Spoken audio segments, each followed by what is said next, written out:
వర్తమానం వార్తలకు స్వాగతం. నేను మీ ఉదయ్ కుమార్. ఈరోజు వార్తల్లోని ముఖ్యాంశాలు. దేశవ్యాప్తంగా ప్రారంభమైన జనగణన తొలి దశ.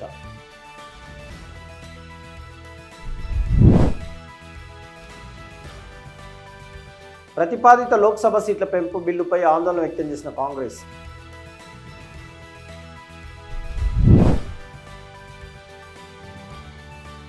బీఆర్ఎస్ కాంగ్రెస్ ప్రభుత్వాలు అవాస్తవిక బడ్జెట్లను ప్రవేశపెట్టాయన్న ఖాగ్. దేశవ్యాప్తంగా నేడు జనగణన తొలి దశ ప్రారంభమైంది. మొదటి దశలో భాగంగా గృహ గణన చేపట్టనున్నారు. 6 నెలల పాటు ఇది కొనసాగనుంది. ఈ సందర్భంగా 33 ప్రశ్నలను అడుగుతారని కేంద్రం తెలిపింది. తదుపరి దశ జనాభా గణన వచ్చే ఏడాది మార్చి 1 నుండి ప్రారంభమవుతుంది. కాగా తుది గణనకు తొలి దశ ఒక ఫ్రేమ్వర్క్గా పనిచేస్తుంది.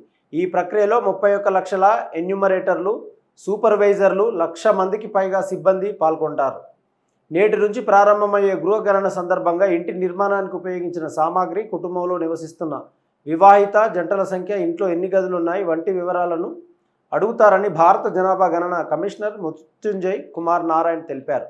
అలాగే ప్రాథమిక ఆధునిక సౌకర్యాల లభ్యత, సొంత వాహనాలకు సంబంధించిన ప్రశ్నలకు వివరణలు, తాగునీటి లభ్యత, విద్యుత్ వనరు, మరుగుదొడ్డి సౌకర్యం, వ్యర్థాల నిర్వహణ, ప్రాథమిక వంట ఇంధనంగా ఉపయోగించే గ్యాస్ కనెక్షన్ల రకం వంటి సౌకర్యాల సమాచారాన్ని కూడా గణన అధికారులు సేకరిస్తారని ఆయన అన్నారు.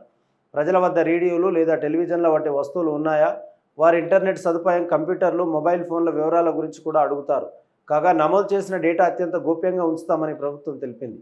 అలాగే జనగణన 2027లో భాగంగా ప్రజలు తమ వివరాలను తామే ఆన్లైన్లో నమోదు చేసుకొని సెల్ఫ్ ఎన్యూమరేషన్ సౌకర్యం నేటి నుంచి ఆగస్టు 31 మధ్య 15 రోజుల పాటు అందుబాటులో ఉంటుంది. ఒక్కో రాష్ట్రం, కేంద్రపాలిత ప్రాంతానికి గడువు మారుతూ ఉంటుంది. కాగా తెలుగు రాష్ట్రాల్లో గృహగణన కార్యక్రమం తెలంగాణలో మే 11 నుంచి జూన్ 9 వరకు, ఏపీలో మే 1 నుంచి 30 వరకు జరుగుతుంది. దీనికి 15 రోజుల ముందు నుంచి సెల్ఫ్ ఎన్యూమరేటర్ పోర్టల్లో ప్రజలు తమ గృహ సంబంధ వివరాలను స్వయంగా నమోదు చేయవచ్చు. ఇక రెండో దశకు ప్రశ్నలు కొద్ది మాసాల్లో నోటిఫై చేస్తారు. ఈ దశలో కులగణన కూడా ఉంటుంది. ఈసారి జనగణన 2027 పూర్తిగా డిజిటల్ పద్ధతిలో జరగనుంది. దేశవ్యాప్తంగా లోక్సభ సభ్యుల సంఖ్యను పెంచేందుకు ప్రతిపాదించిన బిల్లుపై కాంగ్రెస్ ఆందోళన వ్యక్తం చేసింది. ఈ బిల్లు ఉత్తర, దక్షిణ రాష్ట్రాల మధ్య ప్రాతినిధ్య అంతరాన్ని మరింత పెంచి దక్షిణ రాష్ట్రాలను రాజకీయంగా బలహీనపరుస్తుందని హెచ్చరించింది.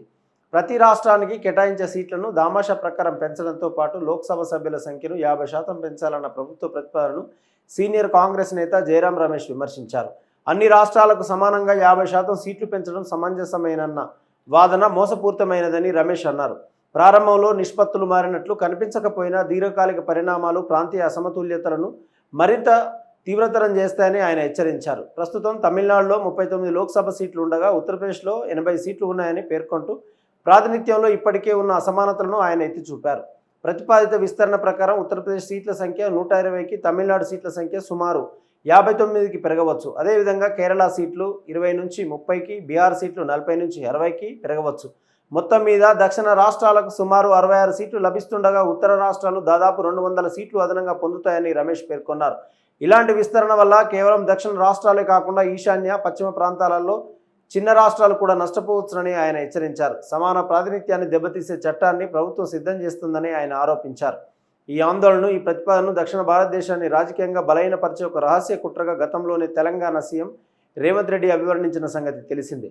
కాగా 2023లో లోక్సభ, రాష్ట్ర శాసనసభలలో మహిళలకు 3/1 రిజర్వేషన్ కల్పించే నారీ శక్తి వందన అధినియం ఆమోదం పొందిన తర్వాత పార్లమెంటరీ సంస్కరణలపై జరుగుతున్న విస్తృత చర్చల మధ్య ఈ వాదన తెరపైకి వచ్చింది. ఈ ప్రతిపాదనకు ఆదరణ పెరుగుతున్న కొద్దీ సమైక్య, సమతుల్యత, భారత పార్లమెంటు భవిష్యత్ నిర్మాణంపై విస్తృత రాజకీయ చర్చకు దారితీసే అవకాశం ఉంది. గత బీఆర్ఎస్, ప్రస్తుత కాంగ్రెస్ నేతృత్వంలో రాష్ట్ర ప్రభుత్వాలు 2020-21 నుండి 24-25 ఆర్థిక సంవత్సరాల మధ్య 5 ఏళ్ల పాటు అవాస్తవిక బడ్జెట్లను ప్రవేశపెట్టాయని కాగ్ వెల్లడించింది.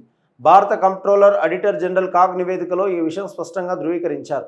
సమీక్షలో ఉన్న 5 ఏళ్ల కాలంలో బడ్జెట్ అంచనాలకు వాస్తవ వ్యయానికి మధ్య ఉన్న వ్యత్యాసం పెరిగిందని ఈ నివేదిక తెలిపింది. 2024-25 బడ్జెట్ కేటాయింపులలో అత్యధికంగా 29% వ్యత్యాసం నమోదైందని కూడా ఈ నివేదిక పేర్కొంది. కాగా 2023 వరకు రాష్ట్రంలో బీఆర్ఎస్ పార్టీ అధికారంలోకి ఉండగా అదే ఏడాది డిసెంబర్లో కాంగ్రెస్ పార్టీ అధికారాన్ని చేపట్టింది. నిన్న బడ్జెట్ సమావేశాల చివరి రోజున శాసనసభలో ప్రవేశపెట్టిన ఈ విశ్లేషణాత్మక నివేదిక ప్రకారం 2020 ఆర్థిక సంవత్సరంలో బడ్జెట్ అమలు శాతం 89గా నమోదైంది. దీనివల్ల వ్యయంలో 11% వ్యత్యాసం మిగిలిపోయింది. విచిత్రం ఏమిటంటే 2021-22లో ఈ వ్యత్యాసం 24% పెరగగా 2022-23లో అది తిరిగి 19% తగ్గింది. 2023-24లో అంచనాలకు వాస్తవాలకు మధ్య ఉన్న తేడా ఆందోళన కలిగించే స్థాయిలో 28% చేరగా తర్వాతి సంవత్సరంలో అది 29%గా నమోదైంది. గత 5 ఏళ్లలో బడ్జెట్ అంచనాలతో పోలిస్తే రెవెన్యూ వ్యయంలో ఏర్పడిన లోటుకు ప్రధాన కారణం ఆర్థిక నిర్వహణలో ఉన్న లోపాలేనని కాగ్ నివేదిక అభిప్రాయపడింది. 2020 నుండి 24 మధ్య కాలంలో ప్రతి ఏటా రుణాల సమీకరణ భారీగా పెరగడం వల్ల ప్రభుత్వ రుణం వృద్ధి చెందిందని ఆ నివేదిక పేర్కొంది. సమీకరించిన రుణాలలో అధిక భాగం కేవలం మూలధన వ్యయం రుణాల చెల్లింపులకే వినియోగించారు. గత 5 ఏళ్ల కాలంలో సామాజిక సేవలపై చేసిన వ్యయం ఎటువంటి మార్పు లేకుండా స్థిరంగా కొనసాగగా ఆర్థిక సేవలపై చేసే వ్యయం మాత్రం గణనీయంగా పెరిగింది. వాస్తవ వార్తలకు ప్రమాణం టీవీ వర్తమానం. ఈ వార్తలు ఇంతతో సమాప్తం. మరిన్ని విశేషాలతో మళ్ళీ కలుద్దాం. నమస్కారం. సబ్స్క్రైబ్ చేయండి, షేర్ చేయండి, కామెంట్ చేయండి. వర్తమానాన్ని ప్రజల్లోకి తీసుకెళ్ళండి. ధన్యవాదాలు. Thank you.